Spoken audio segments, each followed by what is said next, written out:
Nous sommes ce que nous répétons chaque jour. Aristote. J'ouvris les yeux avant la sonnerie du réveil à 6 heures. La nuit rude n'avait pas eu raison de mon sommeil grâce au raxi. Donc raxi, c'est un alcool de millet ou de riz distillé au Népal notamment, que Kumar nous avait offert avant d'aller nous coucher. Le simple fait d'y tremper mes lèvres avait suffi à m'étourdir. Ce matin, je me sentais en forme. J'écartais le rideau d'un bras audacieux. La vue spectaculaire me saisit autant que la température glaciale de la chambre. Je m'assis en tailleur devant la fenêtre, enveloppée dans mon sac de couchage. Le ciel, encore bleu nuit, attendait les premiers rayons du soleil pour varier ses tons. Mon souffle chaud, qui contrastait avec les températures basses de la chambre, provoqua des réactions chimiques qui me rappelèrent mon enfance chez ma grand-mère lors de nos séjours à la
sur cette méthode qui semblait trop belle pour être vraie.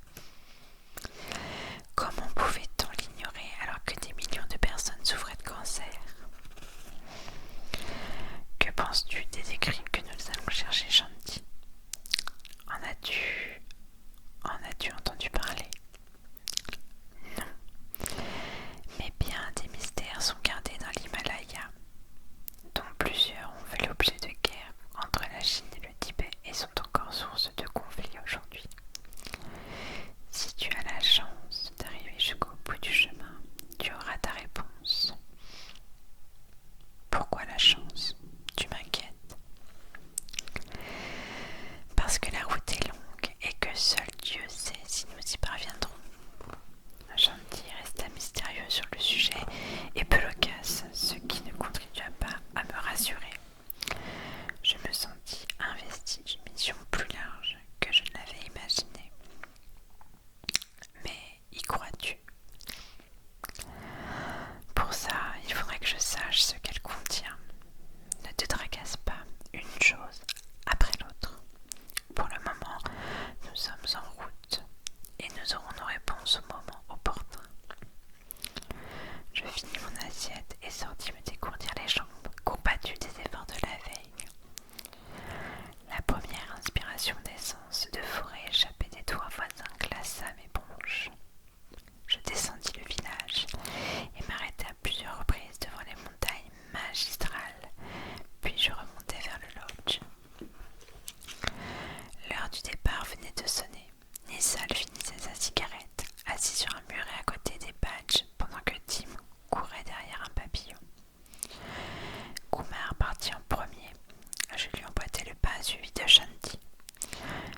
personne ne viendra te demander l'heure. Ce n'est pas facile de garder un état d'esprit positif. Il se travaille, comme le corps. Si tu souhaites te sculpter, tu devras exercer chaque jour tes muscles et être attentive à ton hygiène de vie. Ce n'est pas en pratiquant une demi-heure de sport par mois et en ingurgitant des aliments gras que tu obtiendras le résultat escompté. Pour l'esprit, c'est pareil. Il te faut surveiller chaque jour tes pensées en tentant de ne pas te laisser polluer par le négativisme. Être positif, c'est arriver à contrôler nos peurs, croire en nos rêves, les visualiser et laisser entrer les opportunités. Tu as déjà fait le plus important. Tu as décidé de la direction en priorisant ta vie. C'est plus simple de prendre la route quand on sait où on va. Oui, mais il est difficile de croire en ses rêves quand on s'est fait mal, soupirai-je. Deux oies à tête barrée nous survolèrent. Surpris, Shanti regarda un moment s'éloigner, m'expliquant qu'il était rare d'en croiser à cette période. Il continua. Ne plus désirer l'amour parce que tu as souffert est un choix. Mais tu devras renoncer à la priorité de le vivre. Chaque situation n'est-elle pas différente? Chaque personne n'est-elle pas unique? Oui, bien sûr, mais j'ai l'impression de ne pas savoir m'y prendre et de ne rencontrer que des gens qui me font du mal. Tu attires ce que tu penses. Ta peur de souffrir ne laisse à personne la possibilité d'entrer dans ton univers. En verrouillant ton accès, tu t'enfermes toi-même. J'expirai longuement. Shanti avait encore raison. Je subissais ma vie à cause de mes barricades. Je me trouvais des excuses pour ne pas l'admettre et me noyais dans le travail pour oublier mes rêves. Qu'est-ce que je dois faire pour vivre mes idéaux? Je te l'ai dit, changer ton état d'esprit. Ça veut dire que tu dois contrôler chacune de tes pensées et t'assurer qu'elle est en phase avec ton objectif. Dès que l'une s'égare, tu la reformules pour la remettre sur le droit chemin. Il n'est pas nécessaire d'oublier les douloureuses ruptures précédentes. Tire-en les leçons et arrête de te cacher derrière. Visualise l'objectif. Si ta priorité est de rencontrer quelqu'un, quel type d'homme est-il? Que veux-tu partager avec lui? Quel genre de vie souhaites-tu?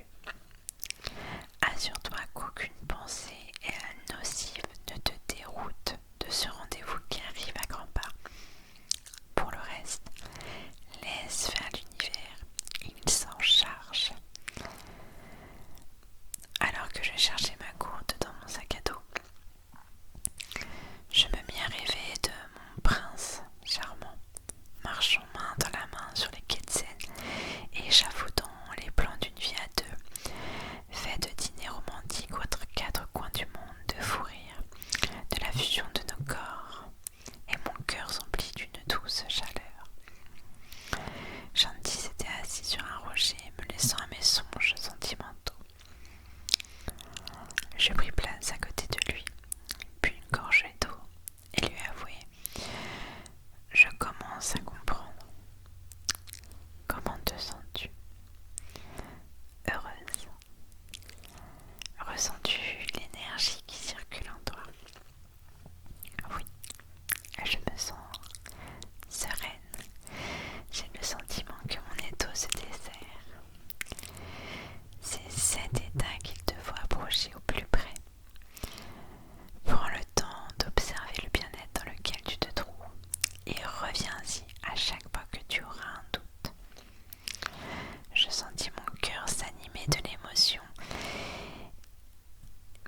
surprise du silence de mon cerveau.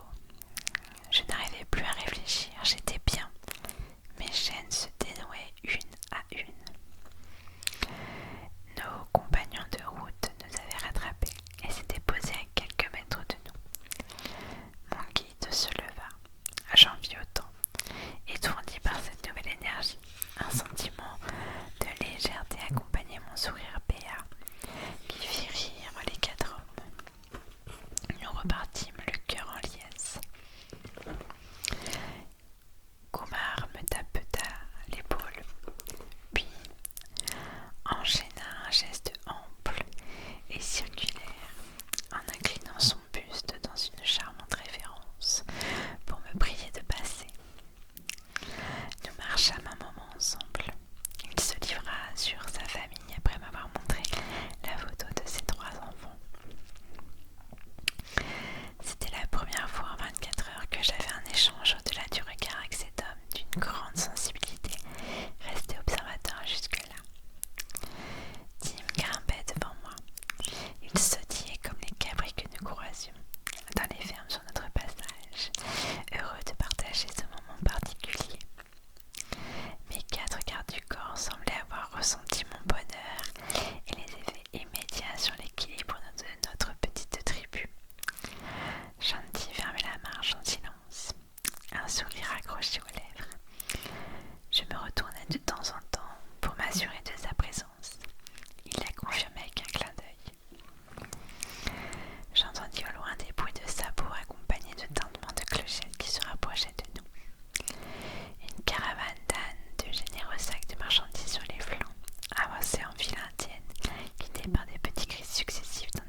Regarde la montagne derrière toi.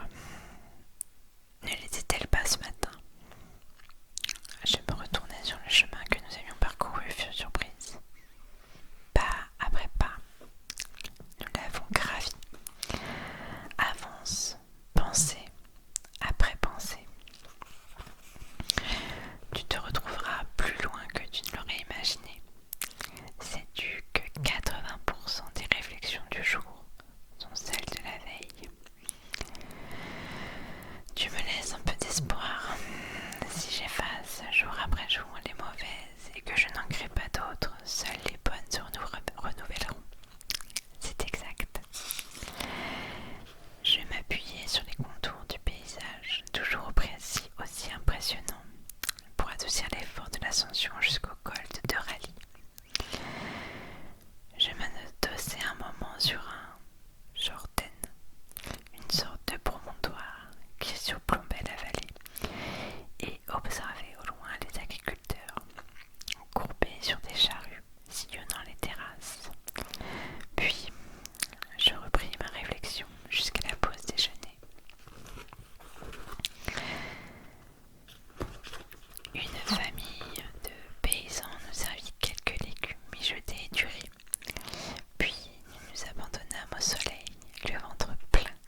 compagnie.